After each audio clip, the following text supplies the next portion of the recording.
같이 진행되고 있죠. 끊임없이 열심히 노력하고 있고 뭐 작은아마 성과들이 있습니다. 변한 건 없어요. 선거일을 기점으로 무슨 정책이 바뀐 것도 아니고 결과가 바뀐 것도 없죠. 근데 선거일을 기점으로 지지율이 폭락을 하고 있죠. 엄중하게 받아들여야죠. 국민들의 평가입니다. 그런 거겠죠. 이재명 대통령 마음에 안 든다는 사람이 늘어난 거 아니겠어요? 그런 거겠죠. 당에 대해서도 마음에 안 드는 사람이 늘어났겠죠. 그럼 냉정한 현실이죠. 받아들여야 되고 또 결론적으로는 그에 대해서 또 무한 책임을 져야 되겠죠. 더 많이 노력해야 되겠습니다. 그 원인을 제거하기 위해서도 애써야 되겠죠. 뭐 여러 가지 분석이 있겠지만 아마 제일 큰 거는 그럴 겁니다. 먹고 살기 힘들어 죽겠는데 뭘 가지고 싸우는 거야? 도대체 너네들의 그 다툼이라고 하는 게 우리의 삶과 뭔 상관이 있으며 우리가 맡긴 공적 업무와 무슨 상관이 있느냐 아닐까 하는 게 제 생각이에요. 각자에겐 중요한 일이겠지만 우리 국민들께서 보시기에는 화날 만하다 그런 생각이 듭니다. 최대한 빨리 이 상황을 정리할 수 있도록 노력해야 되겠죠. 그리고 이제 국민 여러분께도 실망하고 계신 국민 여러분께도 이 말씀을 좀 드리고 싶어요.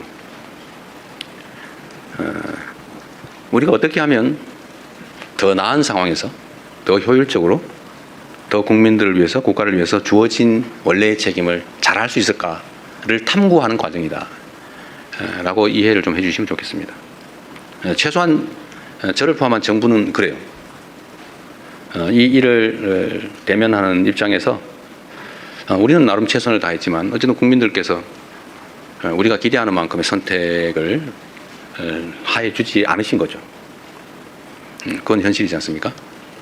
그래서 어쨌든 생기는 문제들, 논쟁도 있고 또 해석을 둘러싼 다툼도 있고 대책을 둘러싼 논쟁과 다툼도 또 있는 거죠. 그러나 그조차도 더 나은 대한민국, 민생 문제, 민생 경제에 더 나은 진전, 더 나은 결과 이걸 만들기 위한 노력입니다. 뭐 제가 선거 얘기를 하면 일단 선거법 위반이라고 공정 의무 위반에 해당될 수 있다고 그래서 선거 얘기를 못하게 돼 있다고 그러네. 여기서 답을 해도 안 된다고 누군가 민주당의 선거를 위한 얘기를 하면 안 된다고 그래서 더 이상 말하기가 좀 어렵습니다. 그러나 분명한 거는 당은 더 많은 국민의 지지를 얻기 위해 노력해야 된다. 다른 요소를 찾기보다는 같은 요소를 찾기 위해서 노력해야 된다.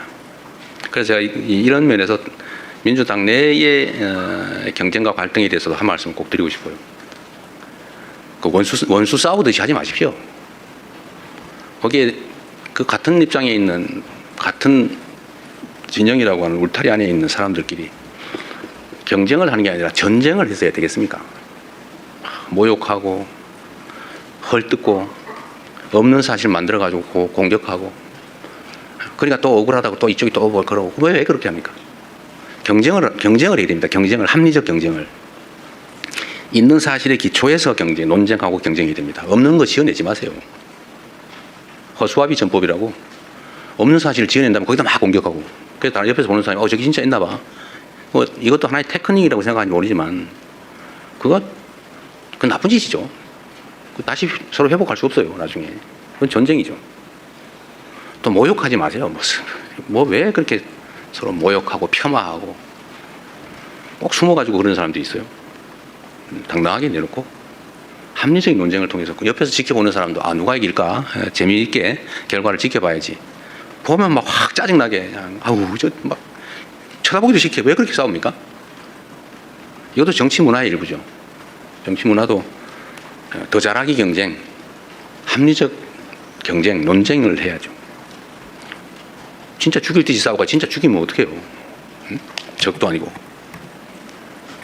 우리 안의 차이가 아무리 큰들 상대와 싸워 이겨야 될 상대와의 차이만큼 크겠냐 이 말씀 자주 드리는데 하여튼 경쟁이 전쟁이 되지 않으면 좋겠다. 그것도 지나면 다 그만이에요. 지나면 또 맨날 보고 살아야 돼요. 응? 그래서 그 말씀 꼭 드리고 싶습니다. 여야도 사실은 좀 마찬가지예요. 뭐 얘기 나온 김에 좀 있는 사실에 기반해서 합리적 논쟁을 하면 국민들께서도 누구 말이 맞아, 누가 더 멋있어 이렇게 할 텐데 표현은 왜 그리 저렴하며 또 없는 사실을 지어내가지고 막 음해를 하고 말이에요. 이러니 감정이 서로 상하잖아요. 이게 정치를 하는 게 아니라 패싸움을 하고 있어요. 패싸움. 그 국민들이 보시기에 얼마나 불편하겠습니까? 좀 여야 간에 뭐 저를 공격하시더라도 좀 없는 얘기 만들어가지고 내가 언제 주가 9천 가지고 자화자찬했습니까? 제가 조심스러워서 일부러 주가 얘기 안 하고 있어요. 그런데 이재명 대통령 주가 9천 됐다고 자화자찬하지 마라 이런 논평 내고 그러면 되겠어요? 응? 내가 언제 그랬어? 내가 얼마나 주가 문제 조심하는지 압니까? 일체 한 번도 언급한 일이 없어요. 내가 몇천 포인트 됐다고 막 자랑했습니까? 제가 그럴 때마다 걱정이 있어요. 주식시장의 양극화도 사실은 심각한 자산 양극화를 부릅니다. 문제예요. 걱정이에요. 그걸 완화하기 위해서 정말 많은 노력을 해요. 주가지수가 외형적으로 트는 것보다는 다 한꺼번에 성장하면 좋겠는데 잘 안 되잖아요. 근데 자화자찬했다고 없는 사실을 만들어서 교만하게 그러지 마라 이러면 되겠습니까? 예를 들면 그래서 여야 간이든 당내든 정치적인 논쟁은 좀 전쟁이 아닌 경쟁이었으면 좋겠어요. 그 경쟁도 죽이기 경쟁이 아니고 네가 더 못하나 내가 더 못하나 이런 저열한 구태 경쟁이 아니고 누가 더 잘하나 누가 더 합리적인가 누가 더 효율적인가